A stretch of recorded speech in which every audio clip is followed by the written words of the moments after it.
What's going on, everybody? Welcome back. Hope you guys all had a wonderful day. Hopefully had a good start to your week so far. Mine definitely has been good. This video is going to be a little different than my last one. My last video, if you haven't seen it already, make sure you go watch it. Just talks about who I am, the community I've built, the two partners I have, basically just our vision for this year in the future. This video is going to be a little bit more about how I analyze the charts, what I look at, what I'm looking for every day, and kind of what I do every time I get on the charts. So we'll be doing NQ today. NQ is my main trading asset. ES correlates with it. YM does as well. So I do chart those up as well. GC I like as well, but NQ is my main, so that's the one we're going to break down today. So the first thing that I do is higher time frame, guys. Higher time frame is always going to be where you want to start, and it's where you want to always go when you're doing your analysis. Higher time frame to lower time frame. Remember the higher time frame chart, right? So this yearly candle that we just printed this year, 2025, is made up of 12 monthly candles, right? So this candle is going to be made up of 12 monthly candles, right? So you can count them out and you can figure out, where that first one was, which was here, right? So realize if your higher time frame isn't clear, your lower time frame is noise for the most part. Yes, you can, once you get really good at this, you can do 1 minute, 2 minute, 3 minute, 5 minute time frame, reversals, continuations, whatever. But you want to make sure you're aligned with your higher time frame as much as possible until you get to a point where you can go against the trend and you can still capitalize. And again, that is very possible. I've done it plenty of times, but I've also gotten smoked plenty of times by not knowing the higher time frame enough. So the biggest thing that I like to stress to people is higher time frame first, then you can break down your lower time frame. So we'll start again with the 12 month or the 1 year. The first thing that I'm going to mark out here is our liquidity swing points right now. So right now we have a yearly swing high, or not a swing high yet, but it's the yearly high. We'll just mark that all-time high. So a swing, guys, a swing point is classified by having 3 candles, and the middle candle has a higher high than both candles on the left and right, or it has a lower low than both candles on the left and right. So for instance, this is going to be your yearly swing low right here. Now, if we were to print the end of 2026, let's say we go higher, then we have a new yearly swing low here. But this is not a swing low yet, but it is definitely a liquidity point, so we will mark it just to mark out the yearly range. And we'll mark that 2025 low. 2025 low. And you know what we'll do? Just because I like to do this, we're just going to change this to 2025 high. All right, so these are your two things. The other thing that I don't like that I do also like marking is imbalances. You can mark this yearly imbalance out if you want. Some people won't do it, some people will. For this case scenario, we'll do it just because I do want to break down everything on every time frame, right? So we're gonna mark this out as a yearly imbalance, yearly BISI. BISI, buy-side imbalance, sell-side inefficiency. SIBI is a sell-side imbalance, buy-side inefficiency. So that's your yearly chart, guys, right there. What I do is the yearly, monthly, weekly, daily, 4 hour, 1 hour, 15 minute, so forth. You can dabble around with the 30 minute in the the other time frames, but I've found the most consistency with these. So we'll drop right down here to the monthly time frame. So what's the first thing I'm going to do here, guys, right? I'm going to find the swing points, right? So the monthly swing point is the same thing as the yearly, but guess what? This is a proper swing point, right? Because we have a lower wick close here, and we have a lower close or wick here. Perfect. There's your swing point for the month. Your low, or your swing low for the month, is going to be November's low. So this is what we'll do. We'll mark it November's low. This is your monthly swings, okay? Swing high, swing low. Anything else we need to grab? You know what it is. The monthly imbalances. We have actually 2 unmitigated, but for the purpose of this, we're going to mark out the top one. Monthly BISI.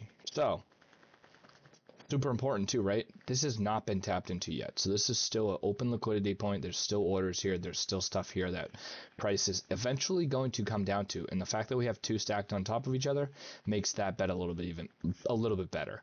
And that's basically the monthly chart, guys. So now we have the yearly done and we have the monthly done.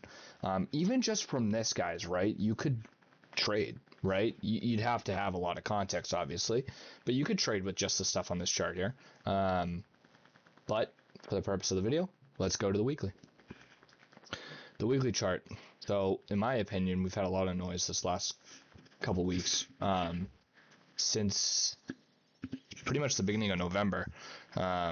It's been pretty choppy. It's been consolidating, but that makes sense. Absolutely makes sense. A funny thing too is ES at the moment is actually probably going to take all-time highs before NQ. We're going to get a massive SMT, so that's something that I'm watching for. Smart money technique, SMT divergence, where ES takes a high or a low before NQ does, or vice versa. Anyway, weekly time frame, guys, swing lows and swing highs, right? So the first thing I'm looking at, swing high right here, right? So there's your weekly swing high. We'll mark that out with a money sign. You know, once I get to smaller time frames, I just do a money sign. I don't really actually mark out the date. And then your weekly swing low is going to be right there. So now you have your weekly ranges, right? So price has been inside. So ready, this low has been taken, right? So this high, theoretically, absolutely, you know, can be next. I will say this though, ES has already taken it. So really right now what we're watching is to see if ES ends up taking all-time high. So if ES takes all-time high, right, we could see NQ take this high, and then ES and NQ can't get up to this one, or all-time high, and then we reject from here. Very, very possible, but it really just depends on what happens in the next couple of days. Weekly time frames a little congested. You do have a weekly imbalance here, guys. Price has been trading around it like a mother trucker. It is technically, right at the moment right now, it's technically an inversion, because we did get a closure back below it on the weekly time frame and still haven't gotten a closure back up it since.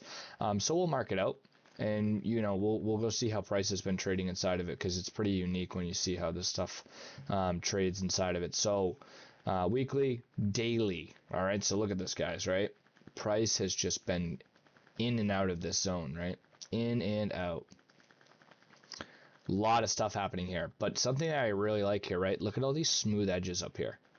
This is a trap right here, guys. This is a trap setup, dude. People are seeing this high. These highs are so nice. A lot of people probably want to hold runners into all-time high.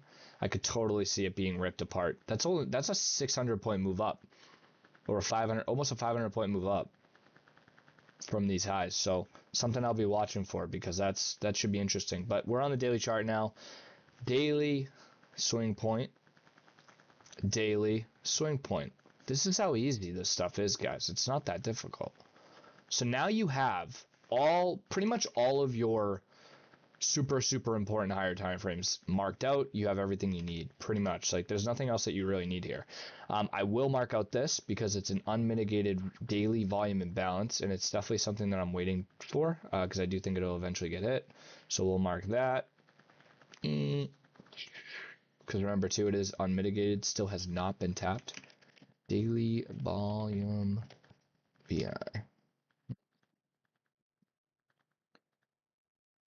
All right, there's your daily chart, guys. Obviously, you have a fair value gap in here, but I'm focused on this weekly one, okay? Anything inside this weekly, I'm really not looking at anything, because this weekly is what is holding this, okay?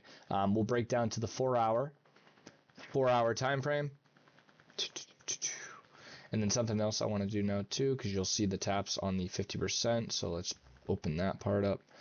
Like, look at this, guys, right? Look at how price just revolves around the 50%. You guys think this is a coincidence, dude? Like, look at this, dude. Specifically this. It's like a shelf, then gets broken under. It's like, it's gorgeous, guys. So as far as I'm concerned, guys, until we break out of this weekly, downside can keep occurring. Like, I mean, look how many times we were up here and then broke down, up there, broke down. So right now, I mean, dude, these highs, right, the equal highs that we were talking about, or the relative equal highs, or smooth edges, dude, this could absolutely get taken out, right? We get a fake out, sort of like this. You see this? This is on the close on Thursday, December 11th. And you see how we peak up, and then we drop down. We get a open on Thursday. Or we get an we get a, I don't even know what happened here. I don't know that. I'm trying to figure that out. Hold on. I don't know. Either way, it ended up selling off. If we go to a smaller time frame, we can probably see that. Obviously here, guys, right? So my targets for today, this was the buy side target, and this was your sell side target. London low was also a sell side target, just never got taken. It was gorgeous though. It was really nice. Nice move up today. Finally took out this liquidity. We had an SMT here on this candle here, where ES had already taken the high, which is why we never got any. Oh shoot. Yeah, Monday. Yeah, I'm right. Yeah. So ES took it Monday on this wick, which is why we never kept going up. But all it took was Tuesday. We get the inversion last night, and then New York Open manipulates a little lower. We take out this Asia low, and then Dallas in London, and then New York Open here.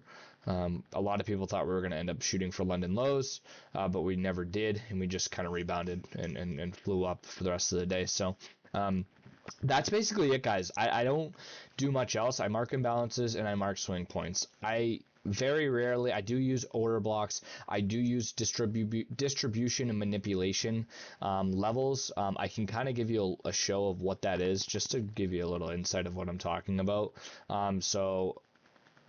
Sorry, this is both ES. So if you guys look here, right, and you look at this table, what this does is it marks out the weekly and monthly distribution and manipulation ranges, and it gives us levels, right? So wherever the weekly open was, right? So if we go to the weekly time frame, the weekly open was down here. The weekly open was right here. So the weekly manipulation lower is here. The weekly manipulation higher, the level is here. The weekly or the monthly manipulation is all the way up here, and then the 1 week distribution is all the way up here. So the manipulation, right, is the case of if we're going to manipulate and then distribute lower, right? So in this case, we've broken through that weekly manipulation. So that's kind of a reason for me to be like, okay, well, we're probably going to get to this 935.25 level, likely hit the monthly manipulation.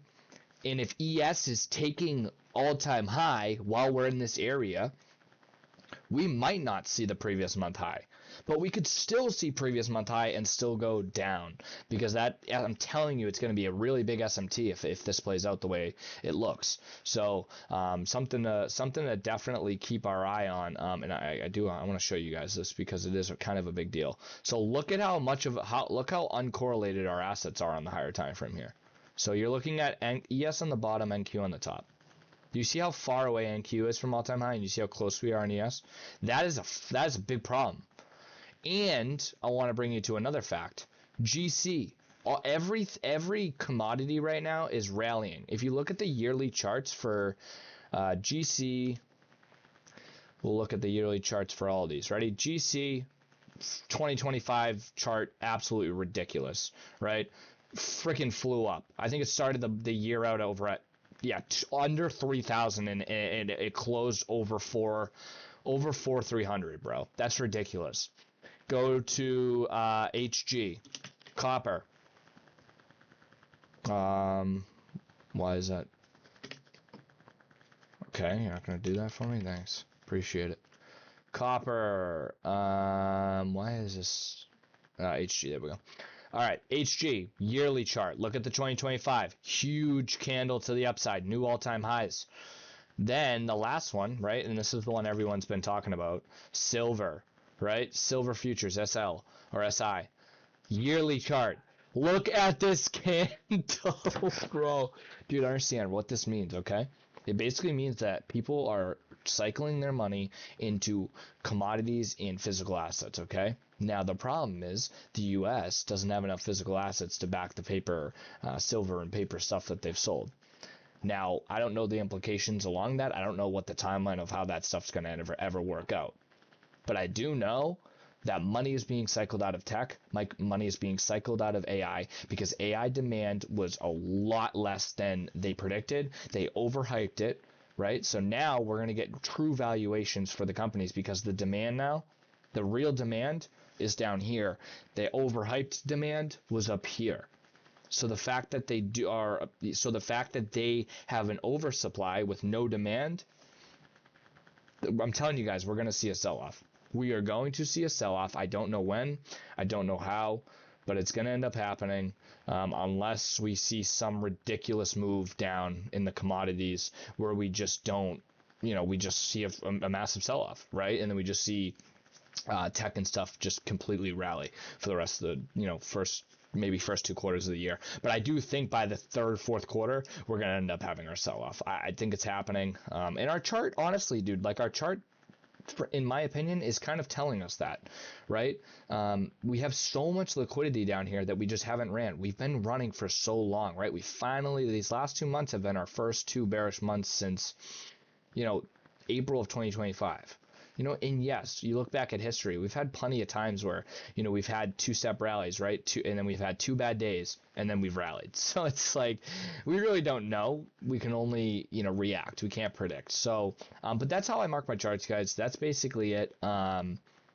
This week, like I said, I'm looking for these highs up here, and then possibly these previous month high again. If ES takes all-time high, wherever NQ is on the chart, if this high is still sitting here, we might not even take it because of that SMT. It could be that strong. So make sure you're staying on the lookout on that.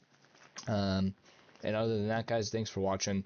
If you like it, and subscribe and join the free Discord, guys. It's completely free. It is lifetime free for any members right now. So make sure you jump on that opportunity. And I hope you guys all have a wonderful day. I'll see you next time.